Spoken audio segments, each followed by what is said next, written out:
सास का मायका प्रेम।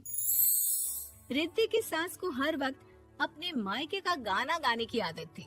अरे बस करना माँ, मामा का ये किस्सा तो 50 बार पहले भी सुना चुकी है। अरे हाँ, तो क्यों ना बताऊं। तेरे चाचा तो उस वक्त हाथ झाड़ कर खड़े हो गए थे। तब मामा ही था तेरा जो आगे आया और मदद की। देखो अब ठीक है ना, जो हो गया सो हो गया। क्यों एक बात को हमेशा गाती रहती हो। अब तो बहू घर आ गई है, उसे तो सबको मान कर चलना है ना, कि सिर्फ सास का मायका ही समझेगी वो। तभी वहाँ रिद्धि आ जाती है। माँ, आज मैं घर जा सकती हूँ? माँ को मेरी बहुत याद आ रही है। शादी के बाद एक बार भी नहीं गई। हाँ तो कौन जाता है। अरे मेरी शादी के बाद जब मैं विदाई होकर आई, इतना बड़ा ससुराल मेरा, खाने वाले 10 लोग और बनाने वाली मैं सिर्फ एक। ऐसा लग रहा था जैसे सिर्फ खाना बनाने के लिए ही ब्याह किया है। वो तो मेरा भाई था, गांव से एक काम करने वाली चाची को भेज दिया जो मेरा हाथ पटाती थी, और उसको पैसा, खाना, कपड़ा, रहने के लिए कमरा, वो सब किसने दिया था? तुम्हारे भाई ने। ये मामला रोज का था। ससुर भी जब गुस्सा होते तो वो सारी बात कह देते जो उनके मन में इतने समय से चल रही थी। मेरा भाई, भाभी, भतीजा, भतीजी सब छुड़वा दिया। मैंने जीवन भर सिर्फ तुम्हारे परिवार वालों से निभाया, लेकिन अब भी चैन नहीं है तुमको। बहू के सामने सास को लगा कि उसकी बेइज्जती हो रही है। अब सुन बहू, अपने कमरे में जा, कहीं नहीं जाना मायके वायके। घर का काम कौन करेगा? पड़ोसन। बहू समझ जाती है मामला गर्म चल रहा है। कमरे में जाने में ही भलाई है। कमरे में क्या है? तुम्हारी माँ हर वक्त चिक चिक चिक चिक करती रहती है। कल ताई मिली थी तुम्हारी मुझे, लेकिन मजाल है सासू माँ की उन्होंने एक बुराई की हो, लेकिन सासू माँ हाँ, जब देखो तब ससुराल के लोगों की बुराई करती रहती है। बेचारे पापा जी कितना मिस करते हैं अपने घर वालों को। मेरा तो बड़ा मन करता है कि ताऊ जी, चाचा जी और सब मिलकर रहे, ना साथ रहे लेकिन आना जाना तो ठीक से रखे। हिंदुस्तान और पाकिस्तान एक हो सकता है, लेकिन चाचा और ताऊ के परिवार के साथ हम लोगों का मिलन ना जी ना, कभी नहीं हो सकता। ये बात है। देखिए मेरे साथ ना ज्यादा चैलेंज मत करिएगा। ऐसा कोई काम नहीं है जो मैं नहीं कर सकती। ससुर जी जो कि बहू की बात सुन रहे थे सामने आ जाते हैं।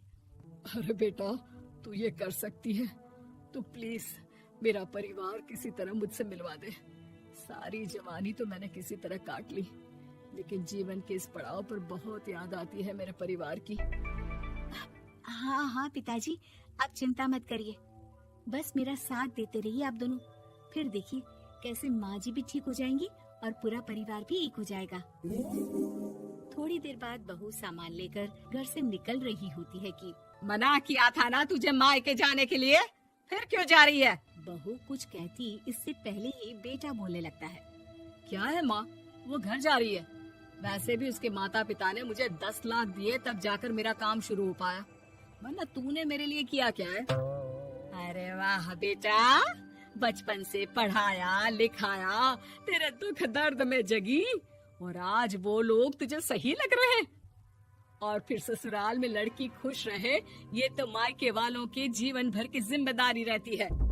तो ये तुमको भी तो सोचना था ना। ताऊ जी ने पापा को पढ़ाया लिखाया, जब तुम नहीं आई थी तो पापा के लिए ताई जी ने पापा की माँ की तरह देखभाल की। अब बोलिए। अरे तू कुछ नहीं जानता बेटा, तेरे पापा को सब पता है, तभी वो उन लोगों से वास्ता नहीं रखते। मैं उन लोगों को जानता हूँ, लेकिन मैं तुम्हें नहीं जानता कि तुम्हारे मन के लायक काम नहीं हुआ तो तुम घर की शांति बर्बाद कर दोगी।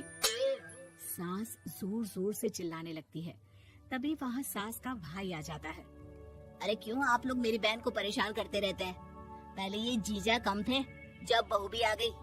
बहन, मैंने तो 30 साल पहले ही बोला था, अपना हिस्सा ले और छोड़ इन लोगों को, चल अपने साथ। बहू समझ जाती है कि मामा ससुर की नजर किस पर है। देखा, तुम लोग मुझे अकेला मत समझना, मेरा भाई खड़ा है आज भी मेरे लिए। बहू मायके जाती है और आते वक्त साथ में एक नौकरानी ले आती है। अरे बहू, कुछ खाने को दे दे। अरे आंटी, क्यों भाभी को परेशान करती रहती हो? उनके भाई ने मुझे जिम्मेदारी दी है। किसी भी चीज की परेशानी नहीं होनी चाहिए भाभी को। जो चाहिए मुझे बोलने का। आय हाय, बहू के मायके वालों का इतना दखल। ये मेरा घर है, कोई कल का आए इसे पूरा कैप्चर कर ले, ये बर्दाश्त नहीं होगा मुझसे। क्या हो गया सासू माँ? क्यों सुबह सुबह चिल्ला रही हैं? चमेली, ओ चमेली, क्या कहा था मेरे भाई ने तुझे?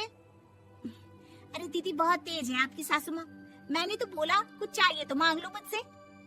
अरे निकल यहाँ से, घर को रेलवे स्टेशन बना रखा है, जो देखो वो घुमा जा रहा है यहाँ से वहाँ। ये कहीं नहीं जाएगी। ये जाएगी तो घर का काम कौन करेगा? मैं।